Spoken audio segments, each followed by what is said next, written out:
You look at those who say we could have bases elsewhere in the country.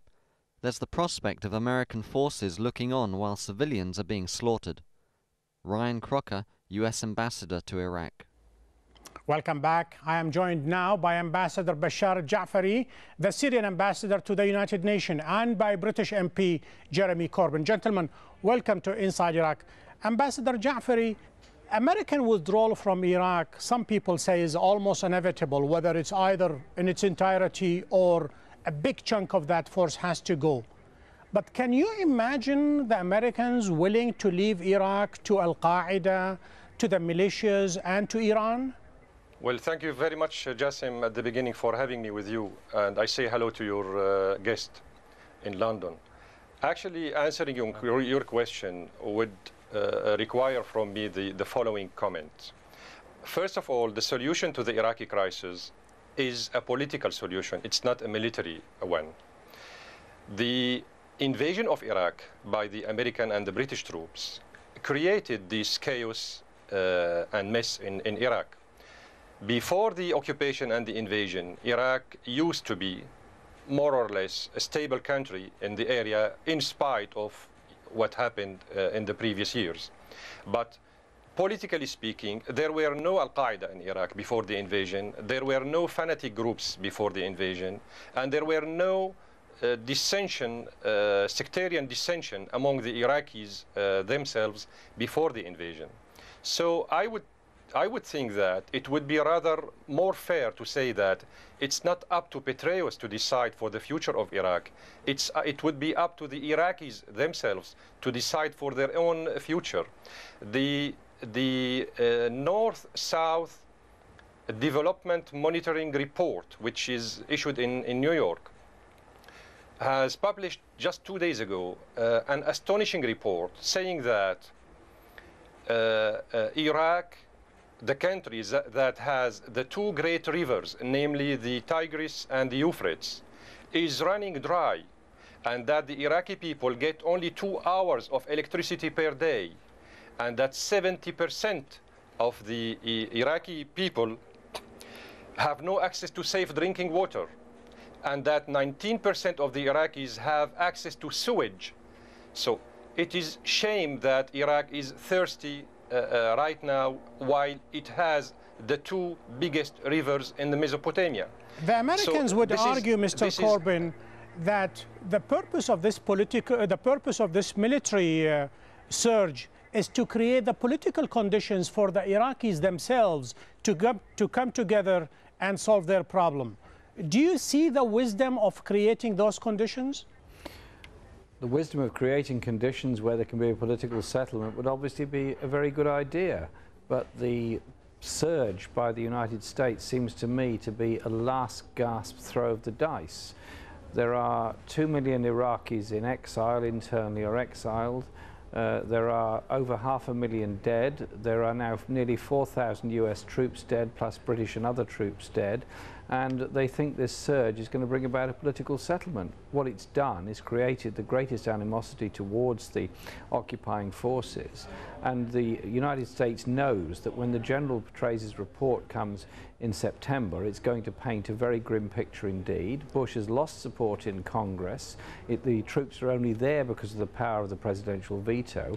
I think we're seeing the end game of the US in Iraq. Obviously, there then has to be some kind of political settlement and political reckoning after the point at which US troops withdraw. But as the ambassador says, it was very clear that before the invasion, Al-Qaeda were not in Iraq. There were not the degree of sectarian differences there are now. All this has been promoted by that presence.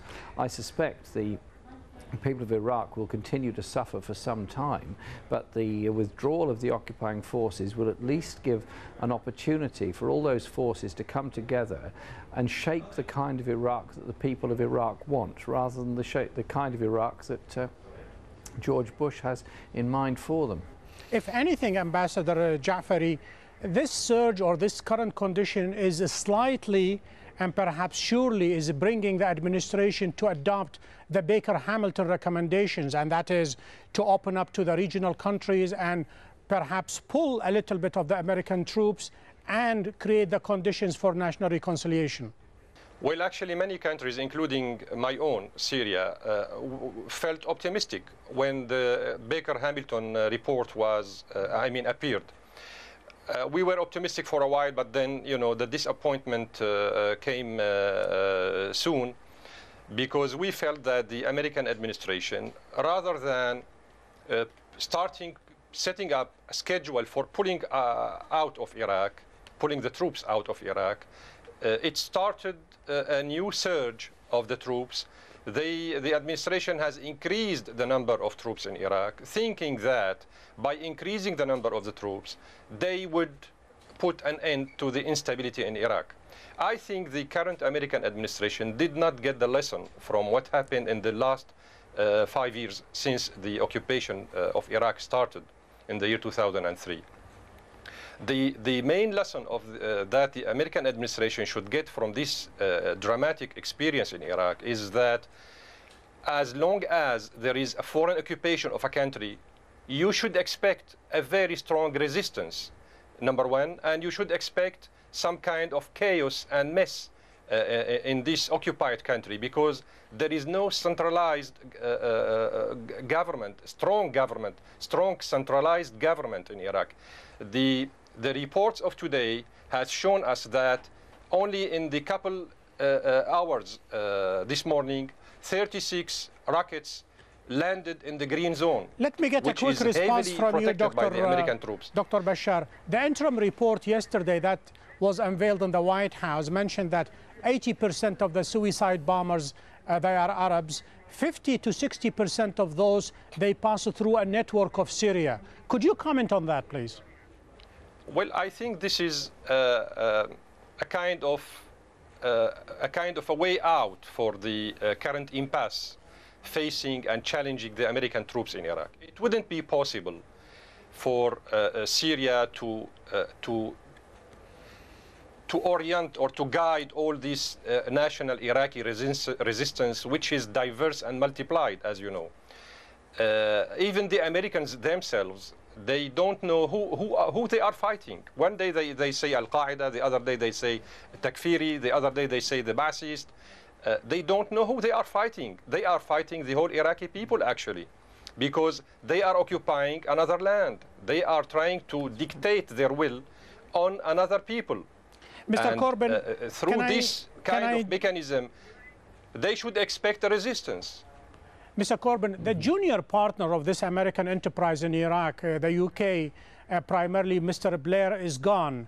The new occupant of 10 Downing Street just issued some, perhaps, new guidelines. First of all, Parliament should declare war, and second, that British foreign policy should be based on morality as well as on legality. Are these signals that perhaps in a few months' time, the 5,500 British troops right now in Basra will be pulled out? I think these are quite important signals. Gordon Brown, our new Prime Minister's first statement was that Parliament will have war-making powers. I hope those also include powers about the significant deployments of troops, because that is clearly a factor. And secondly, yesterday Douglas Alexander, our new International Development Secretary, made a speech in the United States in which he said that the policy in future will be directed by international law and by the United Nations, adherence to UN resolutions. That is all very promising. Since you mentioned the international development, Mr. Corbyn, Iraq is pretty much approaching a failed state, almost Somalia. The country is in chaos. Is there a moral, a legal, and political ground on which Iraq could seek compensation, at minimum, from Britain and the US? The first thing has got to be the withdrawal of British and American forces. They are the occupying forces in Iraq. They are the ones that are the cause of the trouble. And it's unbelievable that Bush should blame Syria, Iran, Al-Qaeda, anybody. The reality is they're occupying forces and they shouldn't be there. Secondly, Iraq is in a desperate situation. I mentioned earlier all the people in exile. There's also the health crisis, there's the cancer crisis, there's the depleted uranium crisis, there's the unexploded cluster bomb crisis, and there's the lack of water, electricity, and all those things. So yes, Iraq is going to need a great deal of international help and support. Dr. Jafari, what happens if Iraq implodes, if Iraq becomes a second Somalia? Yeah, actually, Syria, as all the neighboring countries of Iraq, is highly interested in protecting itself from the bad side effects of this American and British occupation of Iraq.